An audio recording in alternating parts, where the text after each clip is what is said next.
Hello everyone, Saran गुरु digital classes में आपका फिर से स्वागत है। आज हम इकोनॉमिक्स का थर्ड चैप्टर पढ़ने वाले हैं। इसकी प्रीवियस क्लास में मैं थर्ड चैप्टर को स्टार्ट कर चुकी थी, जिसके अंदर हमने पढ़ा था मुद्रा, बचत एवं साख। और उसमें से मैंने आपको समझाया था कि मुद्रा क्या होती है, मुद्रा की परिभाषा क्या होती है, मुद्रा के आवश्यक कार्य क्या क्या हैं। तो इन सब टॉपिक को हम प्रीवियस वीडियो में डिस्कस कर चुके हैं। आज जो हमारा टॉपिक है वो है बचत एवं साख। यानी कि हम पहले बचत को समझेंगे कि बचत क्या होती है, कितने प्रकार की बचत होती है। उसके बाद हम साख को पढ़ेंगे कि साख की परिभाषा क्या है, और जो साख जो है उसमें कौन कौन सी आवश्यक बातें हैं वो महत्वपूर्ण है। ठीक है, चलो हम टॉपिक अपना स्टार्ट करते हैं। बचत की अगर हम डेफिनेशन देखें तो क्या है, बचत क्या है? कुल आय में से बचत को समझने के लिए पहले हमें ये समझना होगा कि जो भी हमारी आय होती है, या किसी राष्ट्र की आय होती है, या किसी समाज की आय होती है, उस आय को हम क्या करते हैं? उस आय को या तो हम वस्तुओं में खर्च करते हैं, यानी उससे या तो वस्तुएं खरीदते हैं या सेवाएं खरीदते हैं। ठीक है, और मैं आपको पढ़ा चुकी हूँ, या यहाँ मैंने आपको दिखाया, बता भी रही हूँ कि वस्तुओं को हमने उसकी ड्यूरेबिलिटी के आधार पर, उसके टिकाऊपन के आधार पे दो भागों में बांटा है। ठीक है, एक वैसी वस्तुएं जो कि काफ़ी लंबे समय तक उपयोग होती हैं, यानी टिकाऊ रहती हैं या टिकती हैं, उन वस्तुओं को हमने क्या कहा? टिकाऊ वस्तुएं। और इंग्लिश में इन वस्तुओं को हम लोग कहते हैं ड्यूरेबल गुड्स। ठीक है, वही दूसरी तरफ वो वस्तुएं होती हैं जिनका उपयोग बहुत कम समय तक होता है, यानी उनको बहुत दिन तक वो वस्तुएं टिकी हुई नहीं रहती हैं। तो ऐसी वस्तुओं को हम कहेंगे नॉन ड्यूरेबल गुड्स, या फिर चालू वस्तुएं। फॉर एग्जाम्पल देखिए, जैसे चालू वस्तुओं में क्या आ गया? ऐसी वस्तुएं जिनका हम क्षणिक या तत्काल उपभोग करते हैं, यानी हमने उसको खरीदा और उसको हम उपभोग कर गए। ठीक है, तो ऐसी वस्तुएं हो गई चालू वस्तुएं। फॉर एग्जाम्पल अगर तुम ये देखो, यहाँ पे मैंने दिखाया है कि they last a short time. It means जैसे शैम्पू हो गया, टूथपेस्ट हो गया, फ्रूट्स हो गए, ब्रेड हो गया। ठीक है, ये सारी चीज़ों को हम किसके अंदर रखेंगे? नॉन ड्यूरेबल गुड्स में, है ना, ये चालू वस्तुएं हैं। वही दूसरी तरफ वो गुड्स जो कि लंबे समय तक टिकी रहती है, यानी जिनका उपयोग हम लंबे समय तक करते हैं और जो जल्दी खराब नहीं होती हैं, ऐसी वस्तुओं को हम कहेंगे ड्यूरेबल गुड्स या फिर चालू वस्तुएं। फॉर एग्जाम्पल यहाँ पे मैंने दिखाया, जैसे आप बाइसिकल लेते हैं, ये एक बार या 10 दिन में या 15 दिन में तो खराब नहीं हो जाती है, बर्बाद तो नहीं हो जाती है। टीवी है, फ्रिज है, ठीक है, तो ये सारी चीज़ों को हमने किस में रखा है? ड्यूरेबल गुड्स में। मतलब यहाँ पर तो कुछ एग्जाम्पल्स हैं, लेकिन आप खुद समझ जाइएगा, अपने घर में ही सोचिएगा कि जो भी आपने आय का जो हिस्सा वस्तुओं पे खरीदा है, उनमें से कितनी वस्तुएं जो हैं वो ड्यूरेबल गुड्स हैं, यानी कि टिकाऊ वस्तुएं हैं, और कितनी वस्तुएं जो हैं वो नॉन ड्यूरेबल गुड्स हैं। अब यहाँ पे ये सोचोगे कि ये हमने पढ़ा क्यों? अभी हमें बचत देखना है, तो बचत में ड्यूरेबल और नॉन ड्यूरेबल गुड्स की क्या ज़रूरत है? इसलिए क्योंकि बचत का मतलब ही होता है कि अगर हम जैसे यहाँ पे दोबारा है लिखा गया है कि समाज की कुल आय को चालू और टिकाऊ वस्तुओं को खरीदने में ही खर्च किया जाता है। मोस्टली क्या है? आय को या तो हम वस्तु खरीदते हैं और ये वस्तुएं चालू होती हैं या फिर टिकाऊ होती हैं, उसमें खर्च करते हैं। पर अगर हमने क्या किया, आय का वो भाग जो कि नॉन ड्यूरेबल गुड्स यानी चालू वस्तुओं को खरीदने में अगर हम करेंगे, तो उस प्रक्रिया को हम क्या कहते हैं? उपभोग। याद रखिए, बार बार बहुत सारे लोग सोचते हैं, उपभोग सुनते हैं या कंजम्पशन सुनते हैं, पर उनको बहुत आइडिया नहीं है कि कंजम्पशन होता क्या है या उपभोग क्या है। उपभोग मतलब ये समझना है कि आय का वो हिस्सा जो हमने क्या किया, नॉन ड्यूरेबल गुड्स में खर्च किया, यानी जो चालू वस्तु है, यानी जो हमने ज़्यादा समय तक जिसका हम इस्तेमाल नहीं कर सकते हैं, तो वो जो प्रक्रिया है उसको हमने क्या किस में रखा? उपभोग में। वही दूसरी तरफ अगर हमने आय का वो हिस्सा जो कि टिकाऊ वस्तुओं को खरीदने में खर्च किया, तो उसको हम क्या कहेंगे? उसको हम कहेंगे इन्वेस्टमेंट या फिर विनियोग। ठीक है, यानी यहाँ पे हमने लिखा है या विनियोग या फिर बचत भी कहेंगे उसको। जो टिकाऊ वस्तुओं पे खर्च हम करेंगे वो क्या है? बचत कहलाता है। ठीक है, फॉर एग्जाम्पल यहाँ पे देखिए आप कि यहाँ पे सारे जो है ये नॉन ड्यूरेबल गुड्स है, यानी इसका एक बार अगर ये शैम्पू का डिब्बा अगर यूज हो गया तो उसकी फिर कोई ज़रूरत नहीं रहेगी। तो ये सब जो है ये नॉन ड्यूरेबल गुड्स है। वही दूसरी तरफ वो गुड्स जो कि लंबे समय तक चले, ठीक है, और उसका मल्टीपल यूजर है। एक बार वॉशिंग मशीन में आपने आज कपड़ा धोया तो ऐसा नहीं कि उसके बाद उसका इस्तेमाल नहीं होगा, उसका कई सालों तक यानी मल्टीपल टाइम उसका इस्तेमाल कर सकते हैं। और वो कैसी होती हैं, एक्सपेंसिव भी होती हैं। तो ये होती हैं ड्यूरेबल गुड्स। तो अगर हमने आय का हिस्सा जो ड्यूरेबल गुड्स पे खर्च किया है उसको हम लोग क्या कहते हैं, बचत कहते हैं। यहाँ पे एक चीज ध्यान देना है हमें कि सेविंग्स को हम अगर हम बात करें कि सेविंग्स क्या है, हाँ ये रखती हूं मैं। जैसे बचत यानी कि जो बचत होता है, सेविंग्स जो होती हैं ये हमेशा किसके बराबर होना चाहिए, उपभोग के बराबर होना चाहिए।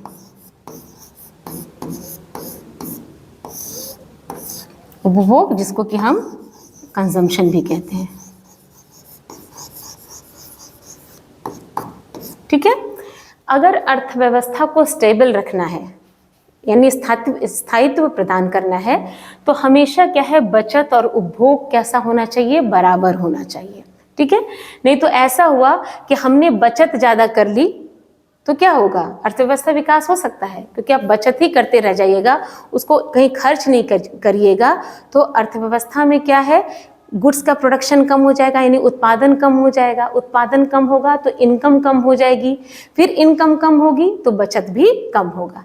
इसलिए क्या है कि और अगर हमने उपभोग ज़्यादा कर लिया, बचत नहीं किया तो आप क्या है, इन्वेस्टमेंट नहीं कर पाएंगे।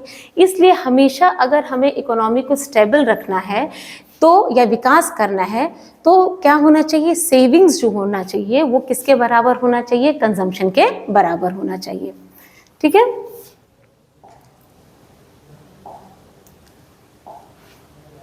चलिए अब आगे देखते हैं।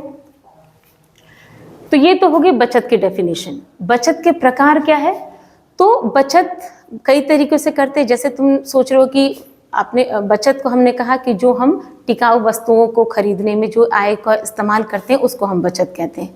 फिर जो बैंक में हम पैसे रखते हैं उसको हम बचत क्यों नहीं कहते हैं, तो उसको भी बचत कहते हैं। अब बचत पे आइए आपकी, बचत होता क्या है, बचत मेनली दो प्रकार के होते हैं।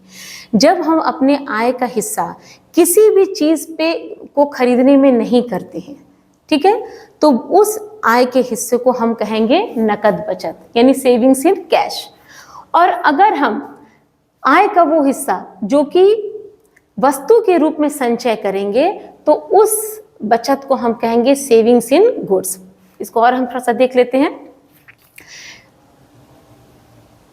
ठीक है, कि बचत के प्रकार क्या है, सेविंग्स इन कैश यानी आय का वो ऐसा अंश जो किसी भी वस्तु पर हम व्यय नहीं करेंगे। सैलरी आई और उस सैलरी का जो एक पैसा है उसको हमने एक सुरक्षित जगह पर रख दिया तो ये क्या कहलाया, और कैश के फॉर्म में रख दिया, तो इसको हम कहेंगे कि ये जो बचत है ये कैसी बचत है, नकद बचत है।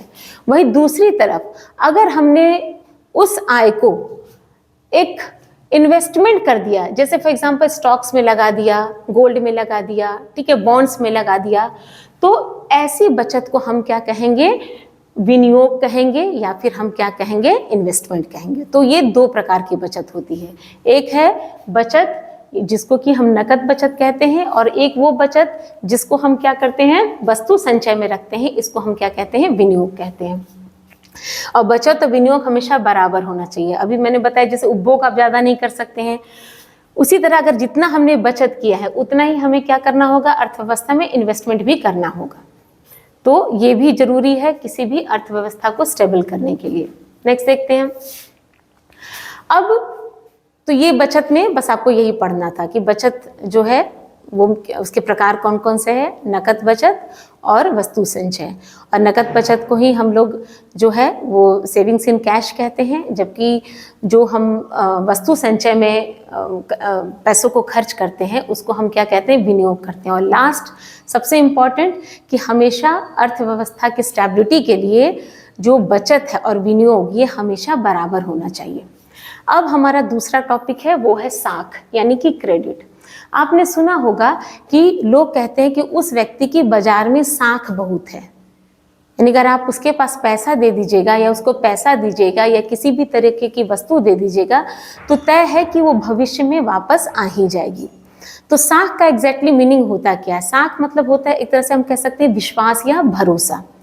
ये तो हो गई एक साधारण सी बात, लेकिन इकोनॉमिक्स की अगर हम बात करें तो वहाँ साख का मतलब क्या है ना? क्रेडिट का मतलब क्या है? तो साख एक ऐसा विनिमय कार्य है। साख विनिमय आपको ऑलरेडी बता चुकी हूँ कि साख जो है उसके अंदर हम क्या करते हैं? एक्सचेंज करते हैं, है ना? एक्सचेंज मतलब लेन देन। अब यहाँ पे लेन देन क्या है? एक निश्चित अवधि के बाद, भुगतान के बाद पूरा होता है, और ये विनिमय तुरंत पूरा नहीं होगा। फॉर एग्जाम्पल कि हम बाजार में जाते हैं और हमने पैसे दिए, है ना, यानी कि दिया क्या? पैसा, और बदले में वस्तु ली। तो यहाँ पे लेन देन जो है ये एट ए टाइम हो गया है, तुरंत हो गया है। पर जब साख की अगर हम बात करें तो वहाँ भी लेन देन होगा, पर वहाँ पे हमने वस्तु या सेवा ले ली, पर भुगतान जो है वो भविष्य में करेंगे। तो इसी को हम क्या कहते हैं? साख कहते हैं। यानी कि और कोई हमें बाद में पैसे क्यों देगा? अगर हमने किसी से कोई वस्तु ली और बाद में उसको हम पैसे क्यों देंगे? वो क्यों रेडी होगा? क्योंकि उसको जरूर हमारे ऊपर क्या है? विश्वास है या फिर भरोसा है। तो साख का बहुत साधारण सा मीनिंग है विश्वास या भरोसा। अब साख में होता क्या है? एक्चुअली ये क्या है? एक अरेंजमेंट है बिटवीन टू पीपल। दो तरह के लोगों के बीच में एक समझौता है, जिसके अंदर एक जो होता है वो डेबिटर क्रेडिटर होता है, यानी कि जो ऋण देता है, ऋणदाता, इसको इंग्लिश में बोले, हिंदी में बोलेंगे। और दूसरा जो होता है वो डेप्टर है, यानी कि वो ऋणी है। That it is agreement between the two parties. पहला कौन है? क्रेडिटर, जो कि उधार देगा, और दूसरा है डेप्टर, जो यानी ऋणी, जो कि उधार को लेगा। तो पहली चीज तो ये हो गई कि दो पक्ष हुए इसके, जिसके अंदर पहला व्यक्ति या कोई कंपनी या दो पक्ष समझिए आप। एक होगा ऋणदाता जो कि ऋण देगा, ठीक है, और एक होगा ऋणी जो कि ऋण को लेगा। फॉर एग्जाम्पल यहाँ पे आप देख सकते हैं कि ये क्या कर रहा है? ये कौन हो सकता है? आप खुद सोचिए। बिकॉज ये क्या कर रहा है? पैसे इस व्यक्ति को दे रहा है, तो ये क्या हो गया? ये दे रहा है तो ये ऋणदाता है, और ये ले रहा है तो ये क्या है? ऋणी है। डेप्टर को क्या बोलेंगे? द एंटाइटी हु ओज मनी, जिसको कि क्या है? पैसे की जरूरत है। क्रेडिटर क्या है? The entity who owed money, जिसको कि क्या है? जो पैसा, जिसके जो पैसे का मालिक है वो क्या कहलाएगा? क्रेडिटर। यानी कि हम लेंडर और बोरोवर भी कह सकते हैं इसको, ऋणदाता और ऋणी। यानी एक लेंडर है जो कि क्या है? पैसे दे रहा है, और जो दूसरा है वो क्या है? बोरोवर है, यानी जो पैसों को उधार पा रहा है। ठीक है, तो ये एक अरेंजमेंट है दो लोगों के बीच में। तो ये दो पक्ष हो गए। पूछा भी जाता है कि जब भी क्रेडिट होते हैं इसके मुख्य दो पक्ष कौन कौन से होते हैं, तो आपको क्या बताना है कि एक क्रेडिटर होता है, ऋणदाता होता है, और दूसरा क्या होता है? बोरोवर होता है, यानी जो ऋणी होता है। अब क्वेश्चन ये है क्या कि कोई भी राह चलते व्यक्ति को क्या हम उधार दे सकते हैं, साख दे सकते हैं? तो बिल्कुल नहीं। साख देने के भी कुछ आधार हैं। कौन कौन से? मुख्य ये 5 आधार हैं। पहला क्या है? विश्वास। किसी भी व्यक्ति को हम तभी उधार देंगे, या दो पक्ष के बीच में जब भी समझौता होगा क्रेडिट को लेकर के, तो जो ऋणदाता है वो देखेगा कि जो उधार लेने वाला व्यक्ति है वो कितना विश्वासी है। विश्वासी मीन्स कि वो क्या मेरे दिए हुए पैसे को भविष्य में वापस कर सकता है या नहीं। तो इस आधार पे ही क्या होगा? क्रेडिट को दिया जाएगा, यानी साख को दिया जाएगा। ठीक है, तो ये तो हो गई पहली चीज। दूसरा वो क्या देखेगा? चरित्र, यानी कैरेक्टर। ठीक है, दो तरह के लोग हैं। एक जो है वो उसका चरित्र अच्छा नहीं है, यानी कि चोर है, ठीक है, आलसी है, इस तरह का। तो कोई भी ऋणदाता ऐसे व्यक्ति को ऋण नहीं देना चाहेगा। पर वही दूसरी तरफ ऐसा व्यक्ति है जिसको कि क्या है? बहुत ही विश्वासी है और बहुत ही चरित्रवान है, तो उसको आसानी से क्या है? साख, यानी कि उसको उधार मिल जाएगा। तो ये दो आधार पहले देख लिए, जो कि पढ़ाने की चीज़ नहीं है, या बहुत ही एक सिंपल, एक जेन्युइन जो है ये एक अप्रोच है। किसी को भी हम अपनी छोटी सी वस्तु भी तभी देते हैं जब हमको लगता है कि वो व्यक्ति जो है वो मुझे वापस कर देगा, ठीक है, या कौन सा व्यक्ति है। थर्ड है चुकाने की क्षमता। चुकाने की क्षमता मतलब क्या है कि मान लो कि एक बिल्कुल बैगर है, यानी भिखारी है, और वो मुझसे आकर के, मुझसे ही फॉर एग्जाम्पल, मुझसे ही कहेगा कि मुझे 10,000 रुपये दीजिए, लेकिन मुझे पता है कि वो क्योंकि भिखारी है, वो कुछ भी अर्न नहीं करता है, तो वो मेरे 10,000 रुपये भविष्य में नहीं चुका पाएगा। क्यों? क्योंकि उसके पास कैपेसिटी नहीं है उसको रीपे करने की, है ना। मेरे उधार के दिए हुए पैसों के, मेरे ऋण के पैसों को देने की उसकी कैपेसिटी नहीं है, तो हो सकता है कि मैं उसको उधार ना दूं। पर अगर मेरी तरह ही कोई टीचर है और अगर उसने मुझसे मांगा कि मुझे 10,000 रुपये दीजिए, तो मैं बिल्कुल उसको आसानी से दे दूंगी। क्यों? क्योंकि मुझे पता है कि उसकी जो रीपे की कैपेसिटी है, उसको ऋण चुकाने की क्षमता जो है वो ज़्यादा है।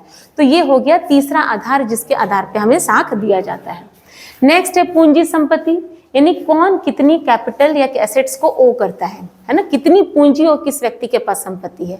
अगर पूंजी संपत्ति किसी व्यक्ति के पास है तो उसको आसानी से ऋण मिल जाता है, पर अगर किसी व्यक्ति के पास ये नहीं है तो ऋण मिलने में उसे कठिनाई मिलती है। इवन बैंक में भी अगर हम ऋण लेते हैं तो वो किस चीज़ की डिमांड करते हैं? कोलेटरल की डिमांड करते हैं। बिना कोलेटरल के एब्सेंस, मतलब इसकी कोलेटरल के एब्सेंस में वो किसी भी तरीके का क्रेडिट या उधार जो है वो ऋणदाता को नहीं देते हैं। तो चौथा आधार हो गया पूंजी व संपत्ति। और सबसे बड़ा आधार है ऋण की अवधि, यानी ऋणदाता ऋणी को या उधार लेने वाले व्यक्ति को बहुत लंबे समय तक के लिए, यानी लंबी अवधि के लिए ऋण नहीं देना चाहता है। क्यों? क्योंकि मान लिए कि किसी व्यक्ति की कंडीशन जो है, उसने मुझसे 1 लाख रुपया लिए, अभी प्रेजेंट की कंडीशन उसकी अच्छी है, पर आज से 20 साल बाद उसकी कंडीशन कैसी हो जाएगी, इकोनॉमिक कंडीशन, ये जो है ये बहुत ज़्यादा अनुमान नहीं लगाया जा सकता है। इसलिए ऋण की अवधि जो है वो शॉर्ट टाइम के लिए दिया जाता है, शॉर्ट पीरियड के लिए दिया जाता है, ठीक है। तो ऋण, यानी हमने इसको क्यों पढ़ा, इट मीन्स मैंने आपको शुरू में ही बताया कि ये दो पक्ष के बीच में समझौता है, एक एग्रीमेंट है ना। एक जो लेंडर है यानी ऋणदाता है, और एक बोरोवर यानी जो उधार लेने वाला है। तो इन दोनों के बीच में जब समझौता होगा तो ये आपस में ये 5 पॉइंट पे डिस्कस किया जाएगा। यानी ऋणदाता देखेगा कि वो व्यक्ति विश्वासी है कि नहीं, उसका चरित्र कैसा है, चुकाने की क्षमता उसमें है या नहीं है, उसके पास पूंजी संपत्ति है कि नहीं, और ऋण की अवधि वो कितने दिन के लिए या कितने सालों के लिए वो ऋण ले रहा है। तो ये 5 मुख्य आधार है जिसके आधार पे क्या किया जाता है, जो शर्तें हैं यानी कि क्रेडिट टर्म्स के जो है यही 5 है। तो हम कह सकते हैं कि साख को हम क्या कह सकते हैं, किसी दिए हुए समय में एक फिक्स पीरियड के लिए होता है। जब भी साख दिया जाता है या ऋण दिया जाता है वो फिक्स पीरियड के लिए दिया जाता है, यानी कि 1 साल बाद, 2 महीने बाद, 1 महीने बाद। तो किसी दिए हुए समय में ऋणी यानी जो पैसे ले रहा है, रुपए, वस्तु एवं सेवाएं साख के आधार पर प्राप्त करता है। उसका विश्वास भरोसा कैसा है, किस तरह का व्यक्ति है, उसके आधार पर प्राप्त किया। और जब वो अवधि पूरी हो जाएगी तो वो मुद्रा तो देगा ही, साथ के साथ वो ब्याज के रूप में भी उसे वापस करेगा। तो इसे ही हम क्या कहते हैं, साख कहते हैं, ठीक है। अब आगे देखते हैं साख पत्र क्या होता है ना, लेटर ऑफ क्रेडिट। अब साख हमने समझ लिया कि साख मतलब क्या है, एक विश्वास और भरोसे के साथ किसी दूसरे व्यक्ति को हम जो उधार देते हैं वो हो गया साख, है ना। और वो व्यक्ति जो है भविष्य में उसे भुगतान करता है ब्याज के साथ, ठीक है। तो ये हो गया साख।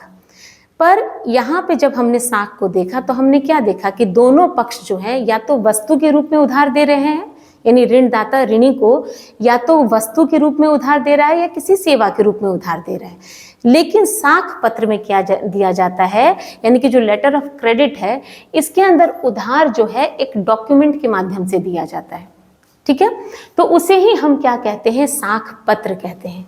यानी इसके अंदर कोई हाथ में हमारे कोई गुड्स नहीं होगा, कोई सर्विसेज हमको प्रोवाइड नहीं की जाएंगी, बल्कि एक डॉक्यूमेंट के थ्रू क्या किया जाएगा, क्रेडिट जो है वो दिया जाएगा। तो साख पत्र को थोड़ा देख लेते हैं, इसकी डेफिनेशन क्या है। ये साख पत्र का मतलब उन साधनों से है जिनका उपयोग साख मुद्रा के रूप में किया जाता है। यहाँ भी थोड़ा सा समझना है। साख अभी मैंने क्लियर बता दिया आपको, ठीक है, यानी कि विश्वास या भरोसे के आधार पे दो ऋणदाता और ऋणी के बीच में समझौता। मुद्रा, अभी जब प्रीवियस क्लास में मैंने मुद्रा की आपको डेफिनेशन पढ़ाई थी तो उसमें मैंने क्या पढ़ाया कि मुद्रा जो है ये वो माध्यम है, मतलब विनिमय का माध्यम है, यानी anything which is used as a medium of exchange. कोई भी चीज जो कि हम विनिमय का माध्यम बनाएं उसको ही हम मुद्रा कहते हैं। जैसे पहले के जमाने में सिक्के वो मुद्रा कहलाती थी, उससे भी पहले जो कमोडिटी मनी थी यानी कि वस्तु मुद्रा, जिसके अंदर हमने देखा था कि अनाज वगैरह जो है वो मुद्रा के रूप में यूज किया जाता था। तो मुद्रा का मतलब ऐसी कोई भी चीज जिसके द्वारा हम लेन देन करते हैं उसको हम मुद्रा कहते हैं। तो माना अगर हमने कि किसी व्यक्ति से कोई वस्तु खरीदी और बदले में उसको हम भुगतान किए, तो जिस भी रूप में हम भुगतान कर रहे हैं वो मुद्रा हुई। तो आपने सुना ही होगा कि भुगतान जो है वो चेक के थ्रू किया जाता है, बैंक ड्राफ्ट के थ्रू किया जाता है। तो चेक और जो ड्राफ्ट होता है, बैंक ड्राफ्ट जो है, ये जो मनी का एसेंशियल, जो सबसे ज़रूरी जो एक फीचर है वो उसके पास है। इट मीन्स, फिर से बता रही हूँ कि मुद्रा क्या थी, ऐसी कोई भी चीज़ जो कि क्या है as a medium of exchange use की जाती हो।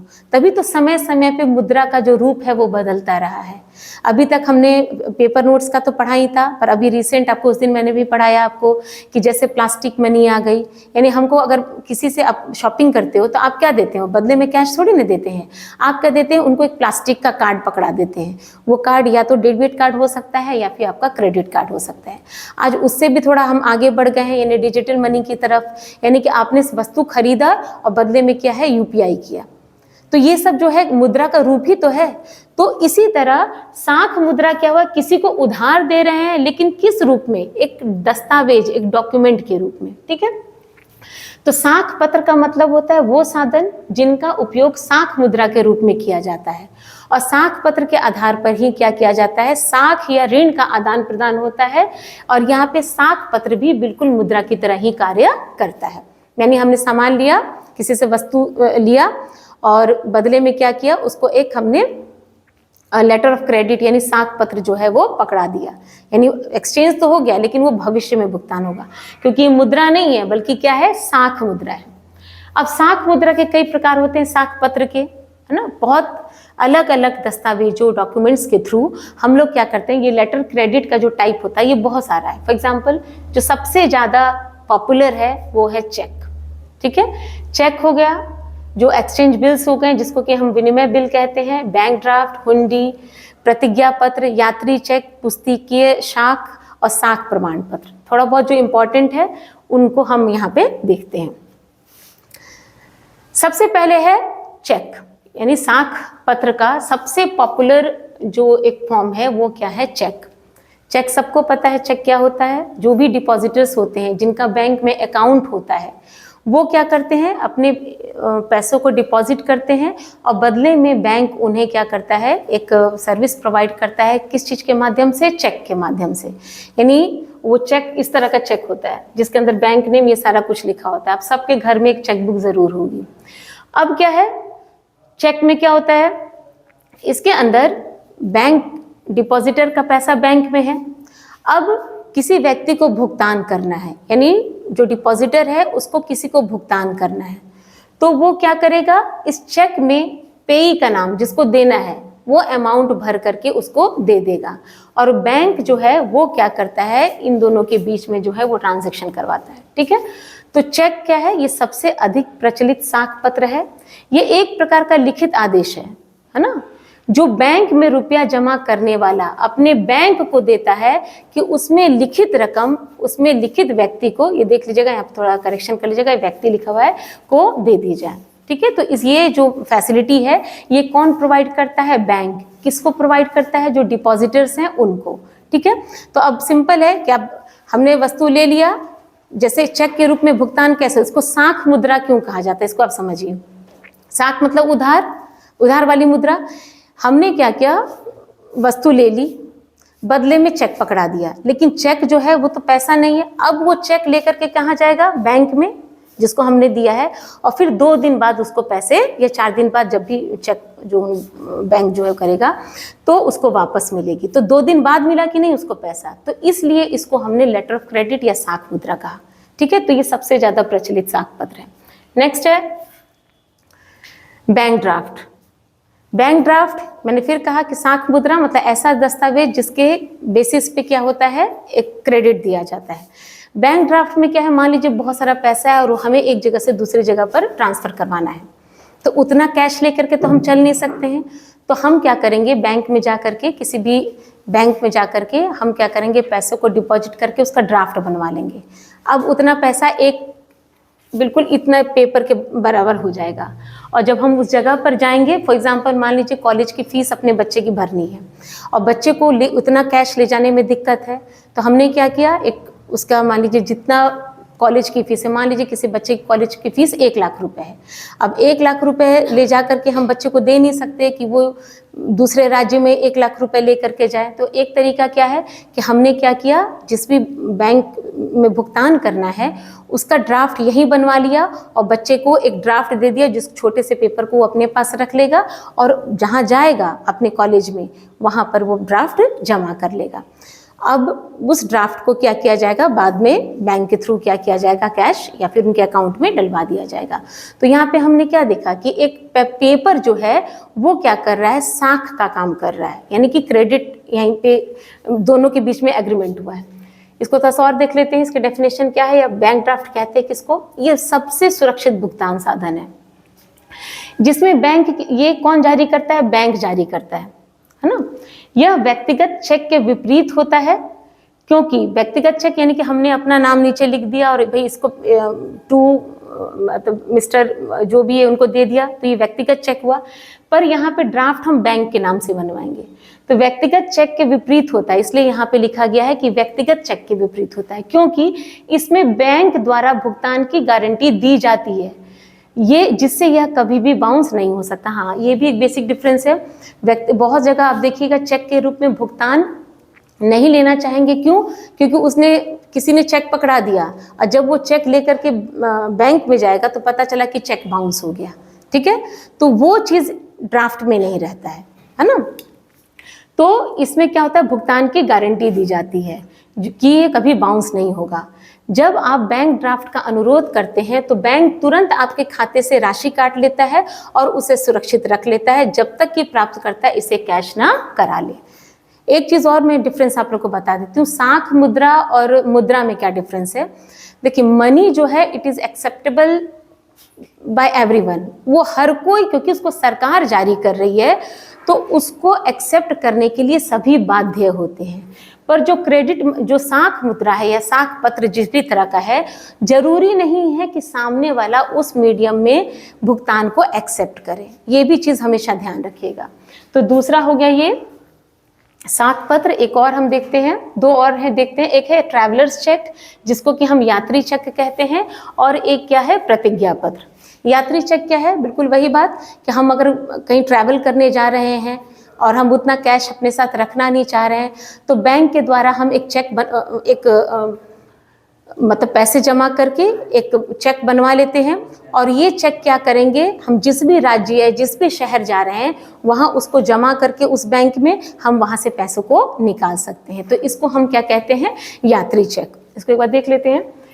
यात्रियों की सुविधा के लिए, ये स्पेशली जो ट्रैवलर्स होते हैं उनके लिए ये सुविधा दी जाती है। यात्री चेक बैंकों द्वारा जारी किए जाते हैं, इनको भी बैंक ही जारी करती है। कोई भी यात्री बैंक में निश्चित रकम जमा करेगा पहले, और यात्री बैंक की किसी भी शाखा में यात्री चेक प्रस्तुत कर मुद्रा को प्राप्त कर सकता है।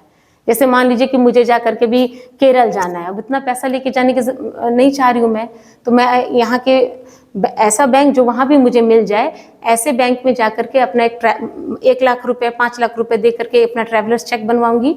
ठीक है, और उसको फिर वहाँ जा करके हम उस बैंक में डाल करके कैश करवा लेंगे। ठीक है, इसमें चेक पर यात्री के हस्ताक्षर के नमूने भी अंकित रहते हैं, जिसके चलते कोई दूसरा व्यक्ति इस रुपये को प्राप्त नहीं कर सकता है। और आज हमारा लास्ट है प्रतिज्ञा पत्र। ये भी एक तरह का साख पत्र होता है।